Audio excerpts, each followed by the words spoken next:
જૂન મહિનાના અંતમાં અને જુલાઈ મહિનાની શરૂઆતમાં વરસાદી માહોલની શરૂઆત થઈ ચૂકી છે. મધ્યમાં કંઈક ધીમે ધીમે ધારે તો ક્યાંક ધોધમાર વરસાદ વરસ્યો હતો, જેને લઈને વાતાવરણમાં ઠંડક પ્રસરી હતી.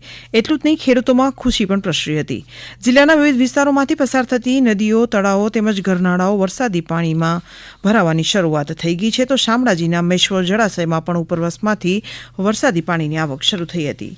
ચોમાસાની શરૂઆત થતાં જિલ્લામાં એક નવા રોગચાળાની શરૂઆત થતાં ચિંતા વધી હતી. રાજ્યના અંતરિયાળ વિસ્તાર એવા અરવલ્લી અને સાબરકાંઠા જિલ્લામાં ચાંદીપુરા વાયરસની શરૂઆત થઈ હતી, જેમાં અરવલ્લી જિલ્લામાં પ્રથમ કેસ ભિલોડા તાલુકાના કંથારિયા ગામે નોંધાયો હતો. આ સાથે જ જિલ્લામાં 3 બાળકોના મોત થયા હતા, જેમાંથી એક બાળકનો રિપોર્ટ પોઝિટિવ આવ્યો હતો. ચાંદીપુરમ વાયરસને કારણે આરોગ્ય ટીમ દ્વારા સર્વેલન્સની કામગીરી શરૂ કરવામાં આવી હતી. જિલ્લાના ભિલોડા અને મેઘરજ તાલુકા મળીને 31 જેટલા ગ્રામ્ય વિસ્તારોમાં અલગ અલગ ટીમ દ્વારા દવા છંટકાવની કામગીરી પૂરજોશમાં શરૂ કરવામાં આવી હતી. રાજ્ય સરકાર દ્વારા શ્રમિક તેમજ રોજિંદી કામગીરી કરીને પેટીયું રળતા લોકોને આગળ લાવવાનો પ્રયાસ કરવામાં આવતો હોય છે.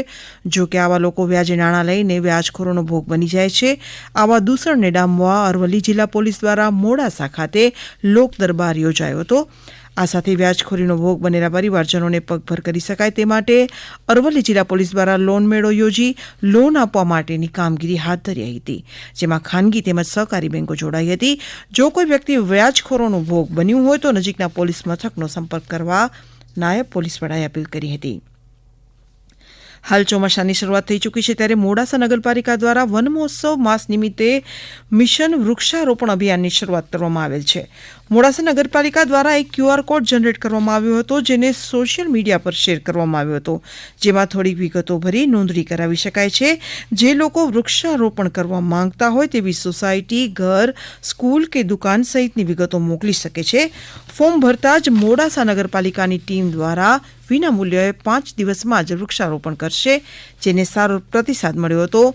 પ્રથમ દિવસે જ 250 કરતાં વધારે લોકો જોડાયા હતા. જૂન મહિનાથી શૈક્ષણિક કાર્યની શરૂઆત થઈ ચૂકી છે, ત્યારે હવે વિદ્યાર્થીઓ સરકારી શાળા પ્રત્યે આકર્ષાઈ રહ્યા છે. ખાનગી શાળાઓની સરખામણીએ સરકારી શાળાઓનું શિક્ષણ સ્તર વધ્યું છે. અરવલ્લી જિલ્લામાં મોડાસા તાલુકાની સાકરિયા ગામની પ્રાથમિક શાળામાં વિદ્યાર્થીઓની સંખ્યા વધી છે. ચાલુ વર્ષે 90 જેટલા વિદ્યાર્થીઓએ પ્રવેશ મેળવ્યો છે, જેમાંથી 60 જેટલા વિદ્યાર્થીઓ ખાનગી શાળામાંથી આવ્યા છે. સામાન્ય રીતે કોઈપણ વાલી ગામડામાંથી શહેરી વિસ્તારમાં બાળકોને ભણાવવા જતા હોય છે.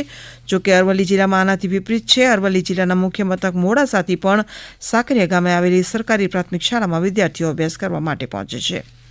રાજ્ય સરકાર દ્વારા અરવલ્લી જિલ્લાના મોડાસાના ફાયર વિભાગની ટીમને આધુનિક સાધનોની ફાળવણીને લઈને એક એક્ઝિબિશનનું આયોજન કરવામાં આવ્યું હતું.